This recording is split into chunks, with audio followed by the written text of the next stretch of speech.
Viewers, welcome to Expertiser jobs. இன்னைக்கு வீடியோல ஒரு அங்கன்வாடியிலிருந்து வேலை வாய்ப்பு வந்திருக்கு அப்படின்னா அதுல என்னென்ன போஸ்டிங்ஸ் எல்லாம் இருக்கு, அந்த அப்ளிகேஷன் ஃபார்ம் எந்த வெப்சைட்ல இருந்து டவுன்லோட் பண்ணணும், என்னென்ன டாக்குமெண்ட் கேட்பாங்க அப்போ ஃபுல்லாவே ஸ்டார்டிங்ல இருந்து எண்டிங் வரைக்குமே ஒன் பை ஒன்னா நம்ம வீடியோல பார்க்க போறோம். ஸோ ஸ்கிப் பண்ணாம வீடியோ போறோங்க. வாங்க இப்போ வீடியோக்குள்ள போகலாம். ஃபர்ஸ்ட் ஒரு அங்கன்வாடி வேலை வந்திருக்கு அப்படின்னா அதுல என்னென்ன போஸ்டிங் இருக்கு அப்படிங்கிறது உங்களுக்கு தெரியணும். Worker, mini worker, helper 3 vacancy இருக்கு. அதுல ஒர்க்கருக்கு வந்து பாத்தீங்கன்னா கல்வி தகுதி 12வது வகுப்பு, அதே மினி ஒர்க்கருக்கு கல்வி தகுதி 12வது வகுப்பு. உதவியாளரா இருந்தீங்க அப்படின்னா அவங்களுக்கு 10ஆம் வகுப்பு எல்லாத்துலயும் தேர்ச்சி பெற்றுக்கணும். அதுக்கப்புறமா அவங்களுக்கு வயது வரம்புமே குறிப்பிட்டுருவாங்க. சோ நீங்க ஃபர்ஸ்ட் வந்து ஒர்க்கருக்கு அப்ளை பண்றதா இருந்துச்சு அப்படின்னா உங்களோட வயது 25ல இருந்து 35 இருக்கணும். மினி ஒர்க்கருக்கும் 25ல இருந்து 35 இருக்கணும். அதே உதவியாளரா இருந்தீங்க அப்படின்னா 20ல இருந்து 40 வரைக்கும் குறிப்பிட்டிருக்காங்க. SC ST விடோ டிஃபரெண்ட்லி ஏபிள்டா இருந்தீங்க அப்படின்னா இனிமே ஏஜ் ரெஸ்ட்ரிக்ஷன் வந்து அதிகமாகுங்க. அடுத்தது சேலரி டீடைல்ஸ் வந்து பாத்திரலாங்க. ஒர்க்கரோட சம்பளமே வந்து பாத்தீங்க அப்படின்னா 2,90,000 வரைக்கும் போகும் ஒரு வருஷம் தாண்டிய பிறகு. அடுத்தது வந்து பாத்தீங்க அப்படின்னா மினி ஒர்க்கருக்கு 68,400,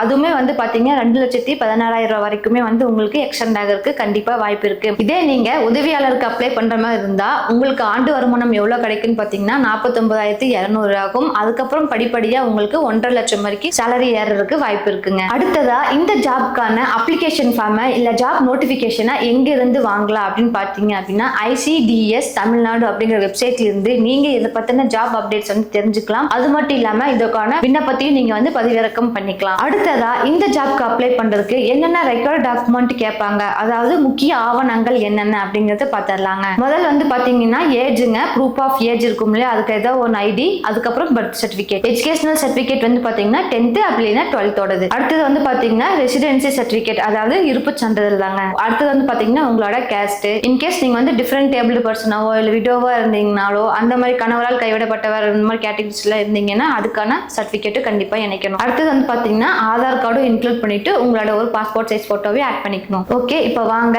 நம்மளோட பதிவிறக்கம் பண்ண டாக்குமெண்ட்ல எப்படி எல்லாம் அப்ளை பண்ணலாம் அப்படிங்கறதையும் ஒன் பை ஒன்னா பார்க்கலாம். இதுதான் நம்மளுடைய பதிவிறக்கம் பண்ண ஃபார்முங்க.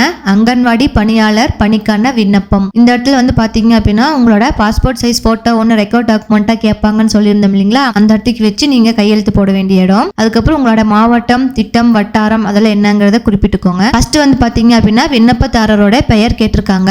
ரெண்டாவதா தகப்பனார் இல்லைன்னா கணவருடைய பெயர் வந்து குறிப்பிடணும். அப்புறம் விண்ணப்பதாருடைய இருப்பிட முகவரி, கைபேசி எண் என்ன அப்படிங்கறதையும் நம்ம வந்து குறிப்பிடணும். அதுக்கு அடுத்ததா அவங்களோட ஆதார் கார்டு என்ன அப்படிங்கறதையும் குறிப்பிடுங்க. விண்ணப்பதாரின் இருப்பிடம், பேரூராட்சி, நகராட்சி, மாநகராட்சியின் பெயர் எல்லாத்தையுமே வந்து எழுதிருங்க. விண்ணப்பதாரின் இருப்பிட ஊராட்சி, கிராமம் பெயர் என்ன அப்படிங்கறது இங்க சொல்லிருங்க. அடுத்தது என்ன கேட்டிருக்காங்கன்னு பாத்தீங்கன்னா அங்கன்வாடி பணியாளர் நியமனம் கோரும் காலி பணியிட குழந்தைகள் மையத்தின் எண், அதோட பெயர், அதுக்கப்புறம் முகவரி எல்லாமே குறிப்பிடணும். உங்களோட கல்வி தகுதி என்ன அப்படிங்கறதையும் குறிப்பிட்டுக்கோங்க. 12ஆம் வகுப்பு தேர்ச்சி, தமிழ்நாடு அரசு தேர்வுகள் இயக்கம் பெற்ற விவரம், அந்த சர்டிபிகேட் கூட நம்ம செல்ஃப் அட்டாச் பண்ணிருப்போம் இல்லையா, சுயசான்றொப்பமிட்ட நகல், அதையுமே நீங்க வந்து ஆட் பண்ணிக்கணும். பிறந்த தேதி மற்றும் பூர்த்தி அடைந்த வயது, அறிவிப்பு வந்த மாதத்தின் முதல் நாளின்படி கணக்கு வச்சு நீங்க கால்குலேட் பண்ணி எழுதணுங்க. அப்புறம் உங்களுடைய வகுப்பு, வருவாய் துறையில் பெற்ற சாந்தி சான்றிதழுடன் என்னவா இருப்பீங்க, மிகவும் பிற்பட்டவர்கள் அந்த மாதிரி என்ன இதா இருக்கோ கேட்டகரி, அதை வந்து டிக் பண்ணிக்கோங்க. அதுக்கடுத்ததா வந்து பாத்தீங்க அப்படின்னா விண்ணப்பதாரின் இருப்பிட முகவரி சான்று ஏதோ ஒன்றும், அதாவது வாக்காளர் அடையாளர் அட்டை நகல், அப்படின்னா குடும்ப அட்டை நகல், அப்படி இல்லைன்னா ஆதார அட்டை நகல், ஏதோ ஒண்ணு கொடுத்துக்கோங்க. அடுத்தது மாநகராட்சி, நகராட்சி, பேரூராட்சி இல்லைன்னா நகரம் என்னங்கிறதையும் மென்ஷன் பண்ணிக்கோங்க. அதுக்கடுத்தது வந்து பாத்தீங்க அப்படின்னா விண்ணப்பதாரர் குழந்தைகள் மையம் அமைந்துள்ள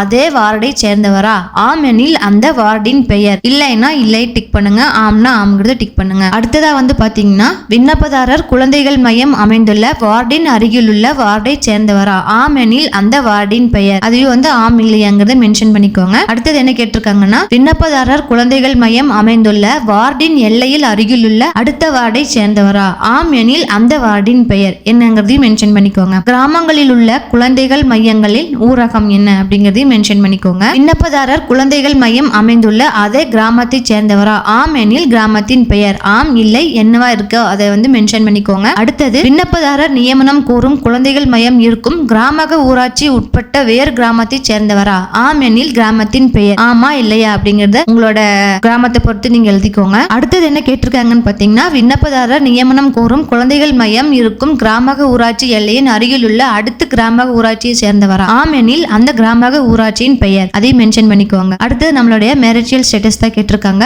திருமண நிலை ஆனவரா ஆகாதவரா அப்படிங்கறதை குறிப்பிட்டுக்கோங்க. திருமணம் ஆனவர் எனில் அதை டிக் பண்ணிக்கோங்க. அல்ல கணவரால் கைவிடப்பட்டவரா, இல்ல மாற்றுத்திறனாளி குழந்தையுடைய பெண்ணா, இல்ல மாற்றுத்திறனாளி கணவருடைய பெண்ணா, அதாவது குடும்ப தலைவியா, அந்த மாதிரி இருக்கிறத கேட்டிருக்காங்க. அதையும் ஆமா இல்லையாங்கிறத மென்ஷன் பண்ணிக்கோங்க. அடுத்ததா என்ன கேட்டிருக்காங்கன்னு பாத்தீங்கன்னா, விண்ணப்பதாரின் குழந்தைகளோ அல்லது கணவனோ விபத்து நாள்பட்ட நோயில் பாதிப்படைந்து படுக்கையில் உள்ளவரா அப்படின்னு கேட்டா அதுக்கும் ஆமா இல்லையா அப்படிங்கறத மென்ஷன் பண்ணிக்கோங்க. 2 குழந்தைகளுடைய 35 வயதுக்குட்பட்ட விதவையா அப்படிங்கறதையும் மென்ஷன் பண்ணிக்கோங்க. அடுத்தது என்ன கேட்டிருக்காங்கன்னு பாத்தீங்கன்னா, குறைந்தது 2 பெண் குழந்தை உள்ள பெண்ணா அப்படிங்கறதையும் மென்ஷன் பண்ணிக்கோங்க. அடுத்தது திருமணம் ஆகாதவர் எனில் ஆதரவற்ற பெண் இல்ல தாய் தந்தை இறப்பு சான்றிதழ் அதை வந்து மென்ஷன் பண்ணிக்கோங்க. அடுத்தது விண்ணப்பதாரர் மாற்றுத்திறனாளியா இருந்தாங்க அப்படின்னா குள்ளத்தன்மை உடையவர், ஆம் எனில் அதன் விவரம் சான்றிதழ் நகலுடன் இணைக்கப்பட வேண்டும் மென்ஷன் பண்ணிருக்காங்க. அடுத்தது தொழுநோயிலிருந்து குணமடைந்தவர், ஆம் எனில் அதன் விவரம் சதவீதம் சான்றிதழ் நகலுடன் இணைக்கப்பட வேண்டும் சொல்லியிருந்திருக்காங்க. லாஸ்டா வந்து என்ன கேட்டிருக்காங்கன்னு பாத்தீங்கன்னா, அமில வீச்சால் பாதிக்கப்பட்டவர்னா ஆம் எனில் அதன் விவரம் சதவீதம் சான்றிதழ் நகலுடன் இணைக்கப்பட வேண்டும் சொல்லியிருந்திருக்காங்க. அவ்வளவுதாங்க.